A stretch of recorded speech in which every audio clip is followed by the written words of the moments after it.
In the book of Ezekiel, in chapter 28, we read about him. Ezekiel గ్రంథం 28వ అధ్యాయంలో ఆయన గురించి మనం చదువుతాం. In the early chapters of Genesis, we don't read anything about the devil. He just all of a sudden appears in Genesis chapter 3. ఆదికాండం మొదటి అధ్యాయంలో మనం అపవాది గురించి ఏమీ చదవం, కానీ ఆదికాండం 3వ అధ్యాయంలో అకస్మాత్తుగా మనకు కనపడతాడు. To tempt Adam and Eve. ఆదాము అవ్వని శోధించడానికి వస్తాడు. Well, he didn't start existing from nothing.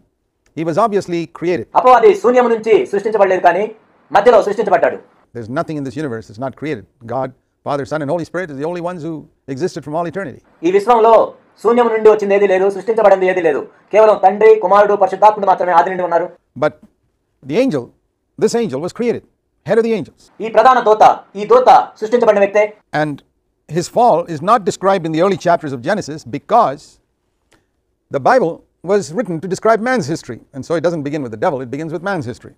ఆదికాండము మొదటి అధ్యాయంలో ఇతను పడిపోవటం గురించి రాయబడలేదు, ఎందుకంటే ఆదికాండం అనేది మానవుని చరిత్ర గురించి రాయబడింది, కానీ అపవాది చరిత్ర గురించి రాయబడలేదు. That's the only reason why it doesn't come there. And God revealed this truth later on to two of his prophets. అందుకే అపవాది గురించి అక్కడ ప్రస్తావించలేదు, కానీ దేవుడు ఆ తర్వాత తన ప్రవక్తలకు ఈ విషయాన్ని బయలుపరిచాడు. How this angel became the devil. ఈ దూత అపవాదిగా ఎలా మారాడో వివరించబడింది. And that's described in Ezekiel 28 and Isaiah 14. Ezekiel గ్రంథం 28వ అధ్యాయంలో, యెషయా గ్రంథం 14వ అధ్యాయంలో ప్రస్తావించబడింది. And some of you who are Christians may have read this already, but there are certain lessons we can learn from this for ourselves when we see how this perfect angel became a devil. క్రైస్తవులైన మీలో కొంతమంది ఇవి చదివి ఉంటారు. అయితే దీని నుంచి మనం కొన్ని పాఠాలు నేర్చుకోవాలి. ఒక దూతగా పరిపూర్ణంగా ఉన్న వ్యక్తి ఏ విధంగా అపవాదిగా మారాడో మనం తెలుసుకోవాలి. In Ezekiel 28, we read here. Ezekiel 28వ అధ్యాయంలో ఈ విధంగా మనం చదువుతాం. The Lord speaks a word to the king of Tyre, verse 12. And this was really the devil. Ezekiel 28:12లో మనం ఈ విధంగా చదువుతాము. తూరు రాజును గూర్చి ఈ విధంగా ప్రకటించుము. Who was living inside this human king. ఇక్కడ ఈ మానవ సంబంధమైన రాజు లోపల అపవాది నివసిస్తున్నాడు. And the Lord speaks to the devil just like when a person is demon possessed, you speak to the demon inside that person. ఇక్కడ దేవుడు అపవాదితో మాట్లాడుతున్నాడు. ఒక దయ్యం పట్టిన వ్యక్తితో మనం లోపల ఉన్న దయ్యంతో ఏ విధంగా మాట్లాడుతున్నామో దేవుడు ఆ విధంగా మాట్లాడుతున్నాడు. So he speaks to this king of Tyre, which is the devil. ఇక్కడ తూరు రాజుతో మాట్లాడుతున్నాడు అపవాదితో. And says, you had the seal of perfection. నీవెంతో పరిపూర్ణమైన వ్యక్తివి. Now, obviously a human king didn't have a seal of perfection. మనం ఒక మానవ సంబంధమైన రాజును చూసినట్లయితే ఎవరు కూడా పరిపూర్ణుడిగా ఉండడు. Full of wisdom and perfect in beauty, you were in Eden, the garden of God. No king of Tyre was ever in Eden, the garden of God. This is obviously referring to a spirit being that was dwelling inside that earthly king. పూర్ణ జ్ఞానమును సంపూర్ణ సౌందర్యమును గల కట్టడమునకు మాదిరివి దేవుని తోటయగు ఏదెనులో నీవు ఉంటివి. ఇక్కడ మానవ సంబంధమైన ఏ రాజు కూడా ఏదెను తోటలో లేడు. ఇది కేవలం ఆత్మ సంబంధమైన ఆ అపవాది గురించే చెప్పబడింది. And so we learn here that this angel originally was in the garden of Eden, not the garden of Eden that we read of in Genesis 3. కాబట్టి ఇక్కడ మనం చూసినట్లయితే ఈ దేవదూత ఏదెను తోటలో ఉన్నాడు.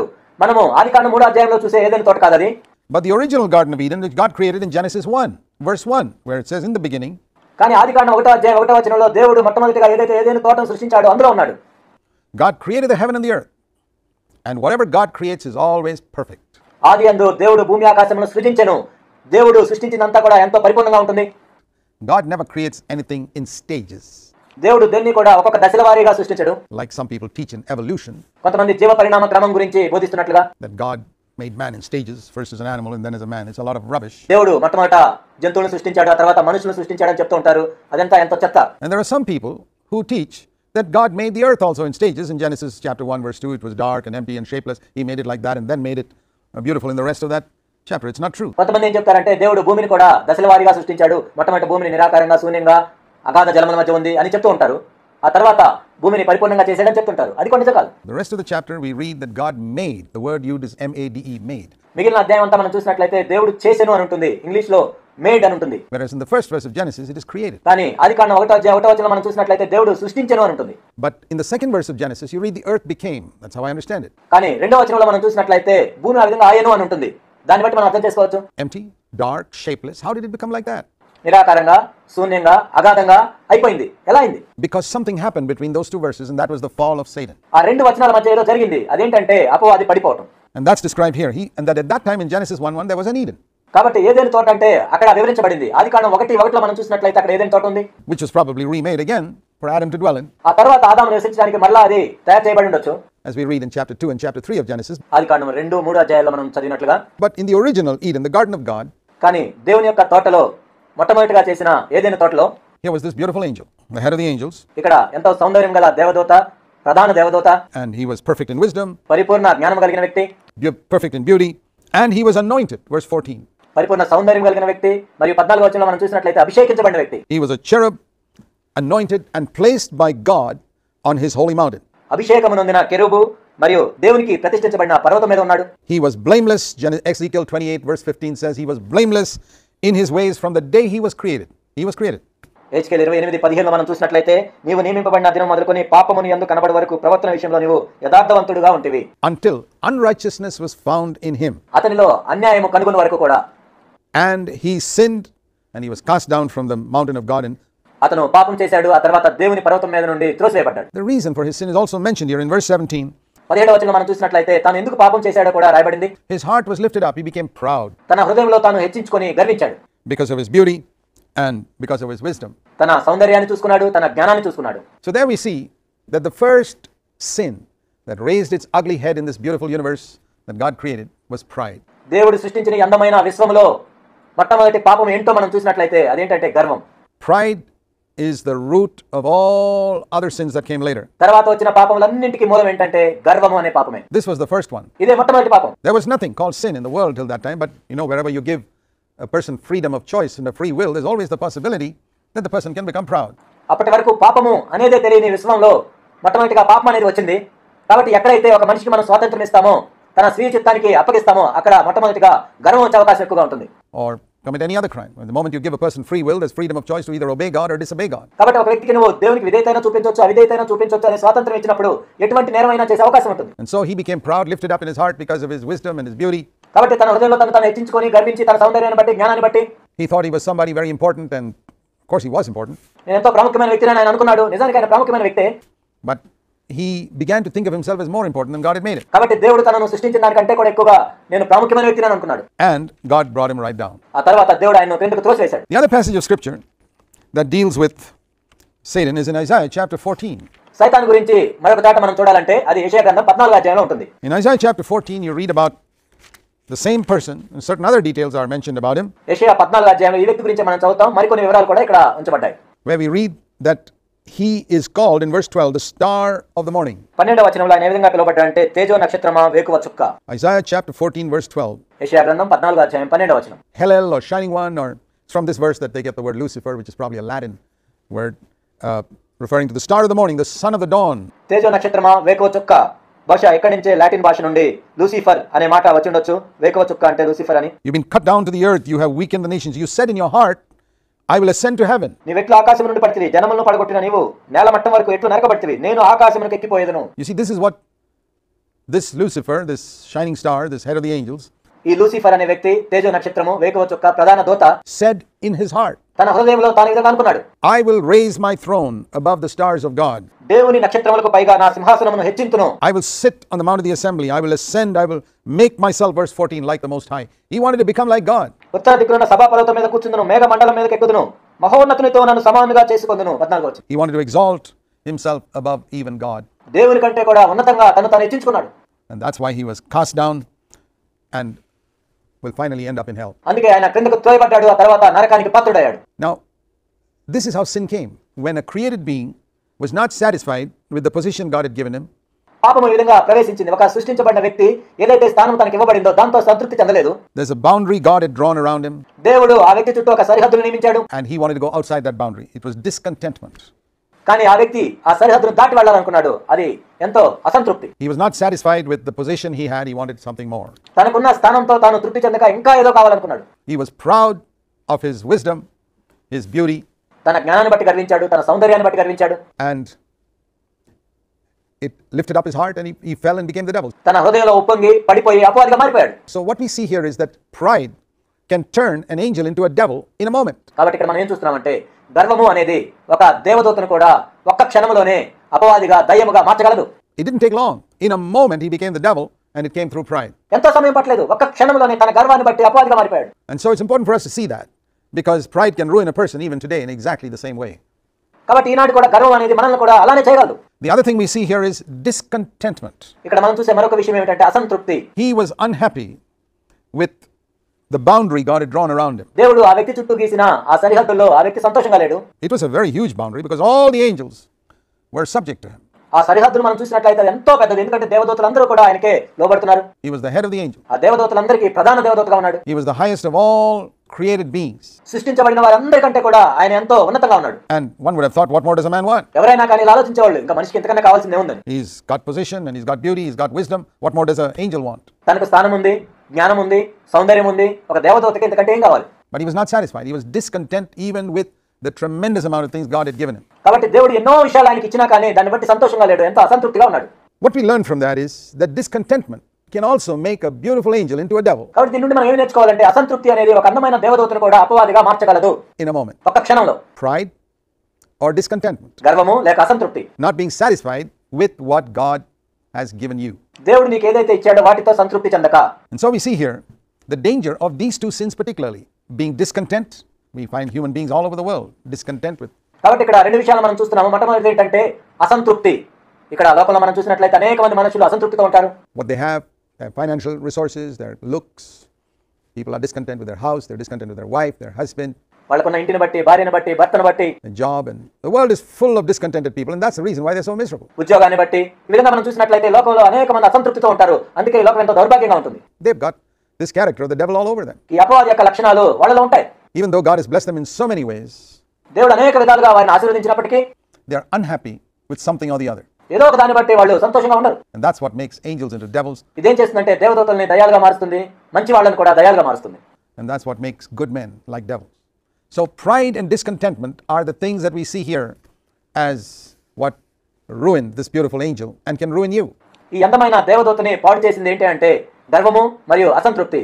నిన్ను కూడా ఇవి పాడు చేయగలవు. And it says here, when he said, I'm going to exalt myself above the throne of God, God said, I'm going to push you right down.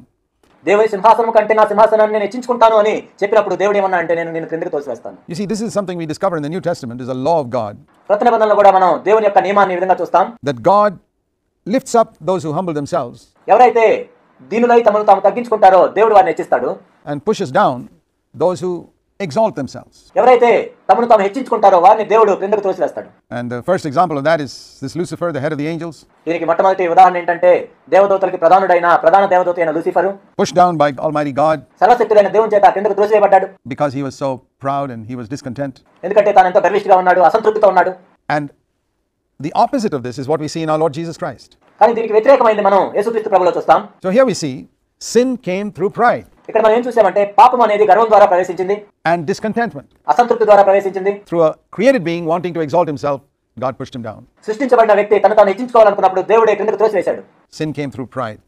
గర్వం ద్వారా పాపం ప్రవేశించింది. Salvation came through the opposite of this, through humility.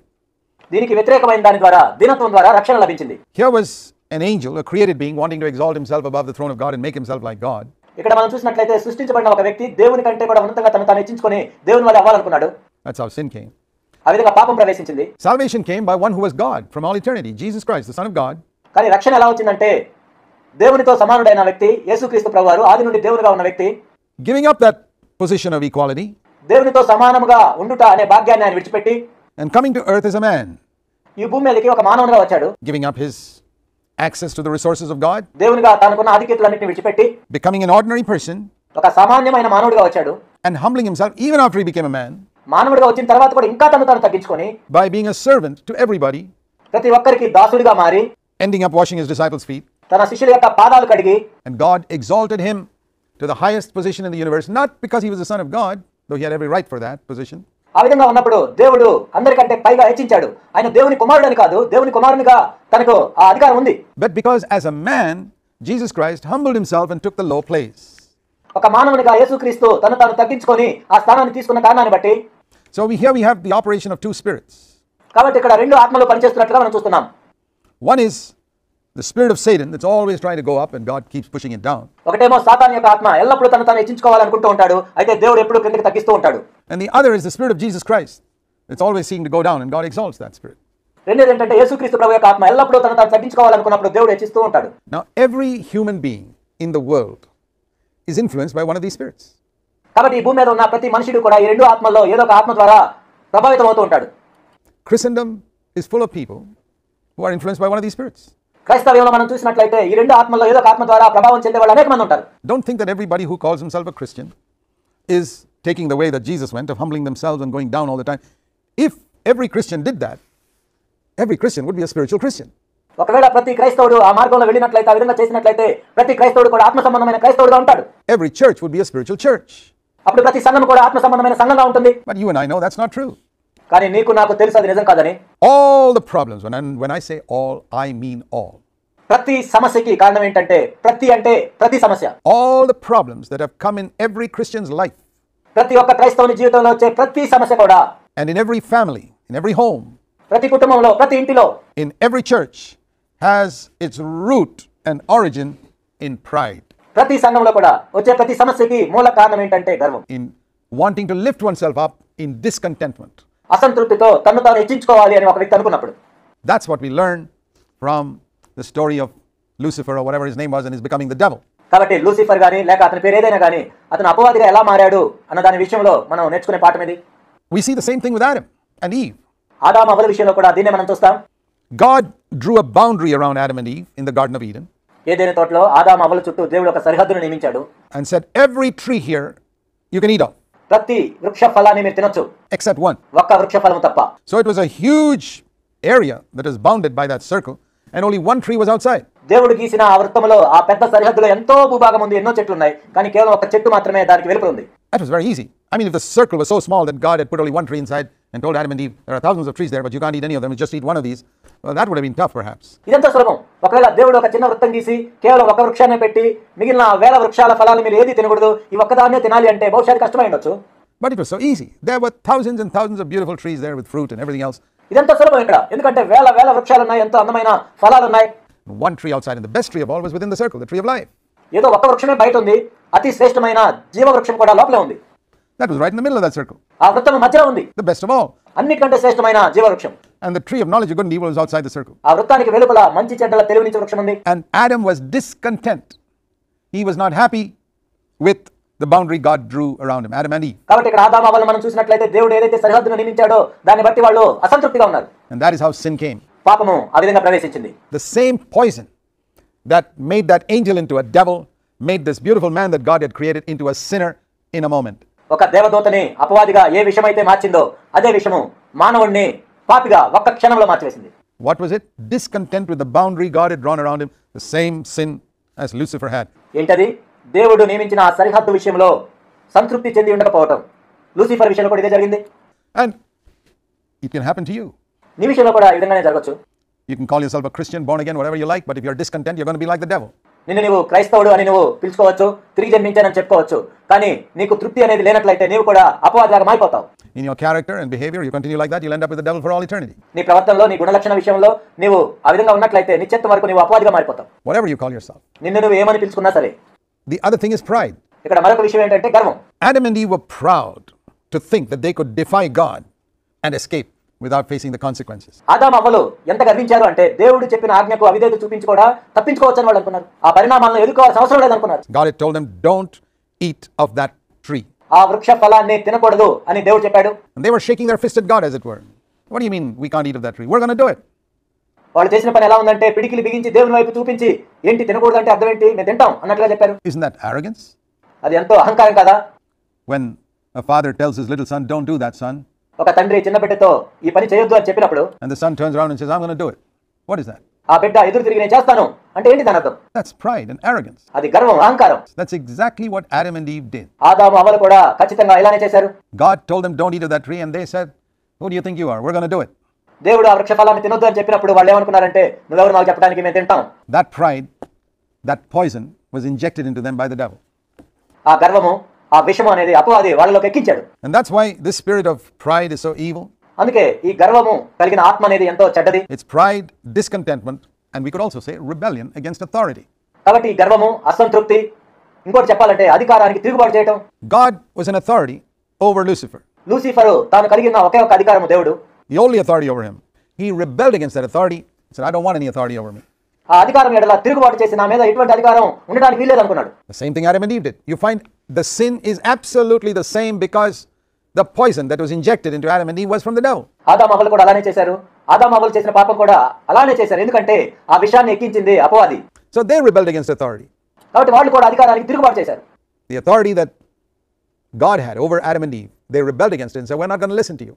దేవుడు ఏదైతే ఆదాము అవ్వల మీద అధికారాన్ని కలిగి ఉన్నాడో వాళ్ళు ఆ అధికారానికి తిరుగుబాటు చేసి నీ మాట మేము వినం అన్నట్లుగా ప్రవర్తించారు. Now in the human race, all around us we have human beings who commit all these three sins: pride, lifting themselves up above others.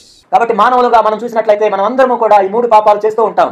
అందులో మొట్టమొదటిది గర్వము, మనల్ని మనం హెచ్చించుకోవటం, and discontentment with their lot in life. వాళ్ళ జీవితంలో ఏదైతే కలిగి ఉన్నారో వాటిని బట్టి వాళ్ళు తృప్తి లేకుండా ఉండటం. Complaining, grumbling. Why is complaining and grumbling so serious? Because it is an expression of discontent. It's a sin of Lucifer. సనుగులు, ఫిర్యాదులు కలిగి ఉంటాం. ఎందుకు సనుగులు, ఫిర్యాదులు అనేది అంత తీవ్రమైన పాపం అంటే లూసిఫర్ కలిగిన ఆత్మను వాళ్ళు కలిగి ఉంటారు. And rebellion against authority. Children rebel against parents. అధికారానికి తిరుగుబాటు చేయటం, పిల్లలు తల్లిదండ్రుల మీద తిరుగుబాటు చేస్తుంటారు. And students rebel against teachers. విద్యార్థులు ఉపాధ్యాయుల మీద తిరుగుబాటు చేస్తుంటారు. Workers rebel against their masters. పని వాళ్ళు వాళ్ళ యజమానుల మీద తిరుగుబాటు చేస్తుంటారు. And that's why it's so important, if you're a Christian and you've got children, to teach them to submit to authority. కాబట్టి నీవు క్రైస్తవుడు అయినట్లయితే, నీకు పిల్లలు ఉన్నట్లయితే అధికారానికి లోబడండి అని పిల్లలకు చెప్పడం అనేది ఎంత ప్రాముఖ్యమైన విషయం. Because if they don't learn that, the poison of the devil is going to destroy them all through life. కాబట్టి వాళ్ళు అది నేర్చుకున్నట్లయితే ఈ అపవాది నుంచి వచ్చే విషయం వల్ల వాళ్ళ జీవితంలో వాళ్ళు పాడైపోతారు. And that's why it's so important that parents teach their children to listen to them. కాబట్టి తల్లిదండ్రులు పిల్లలకు ఏమి నేర్పించాలంటే, తల్లిదండ్రులు చెప్పేది పిల్లలు వినాలి అని నేర్పించాలి. It's a very serious thing when a child does not listen ఒక పిల్లవాడు తల్లిదండ్రులు చెప్పే మాట విననట్లయితే ఎంతో తీవ్రమైన విషయం. to his father and mother at home.